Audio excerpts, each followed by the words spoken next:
Alright guys, having some issues trying to get that tire mounted onto the forks because it's too tight of a fit. You feel like you almost got to grab these forks and stretch them out just to get that tire mounted in there, according to the Philodo H8 instructions. Well, this is the issue, and I'm going to show you the fix right now. Just read these last two paragraphs along with me. Lift the bike, then insert the disc rotor into the caliper. Insert the axle into the hooks on the bottom of the fork. Make sure that they engage on the fork nicely. The protruding washers are inside the forks. Notice it says protruding washers are inside, not the outside, according to the instructions right now. The protruding part are in the hooks of the fork. Okay, so that would be on the inside. That means your protruding washers will be on the inside, not the outside. But that's not the case, and we'll get to that in a second. The last paragraph says put the flat washers and the nuts on both sides. Remember, it says both sides of the axle. Tighten the nuts with the wrench. Keep the wheel in the center of the forks, of the front fork when tightening it. So this is straight out of the box Philodo owner's manual for the H8, as you can see. But a lot of people, when I've seen it around, and I had the same issue, are going to mount it and they just can't get it in there. It's like almost impossible. You got to wedge it. You feel like you got to stretch those forks out. Not the case. Got in touch with the people of Philodo, managed to get to the right person. They sent me an actual photo and explained to me that despite it not being in the instructions that are going out in each one of their new orders, some of these motors that are on these bikes are going to have different spacings for washers depending on the manufacturer that made the particular motor they put on their Philodo H8 bikes. So this is how it's going to go.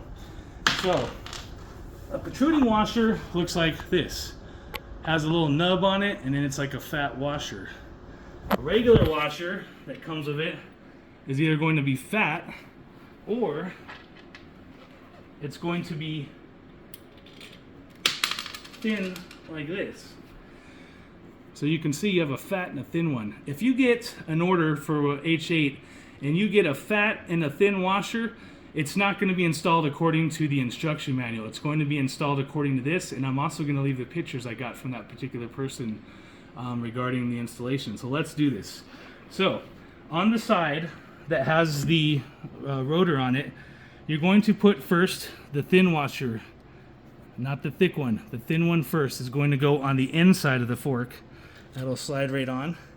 Then what you're going to do is take your protruding washer, and it won't go on just like this. You have to notice that there's kind of like a line.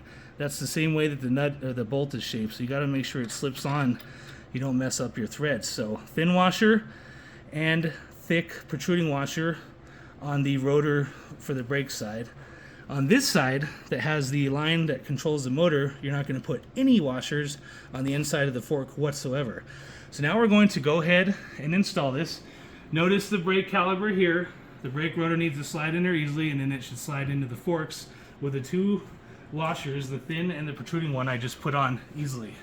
So I'm going to slide it in here and come around to this side and take a look. Notice that the rotor is going in between the brake caliper, and that the protruding washer is going to face to where it'll go down into that slot on the inside of the fork like so. Make sure on this side that you push the line over just a little bit, like so. And then, look at that. See that? There's no washer on the inside, but there is on this side, the thin and the protruding washer. Notice the brake is sitting in the middle of the caliper, and it's not wedged up from one side to the other. It's sitting even, and I can spin this without making a grinding noise. So, now what we're going to do is on the side with the brake caliper, you're going to take that additional fat nut and stick it on the outside now.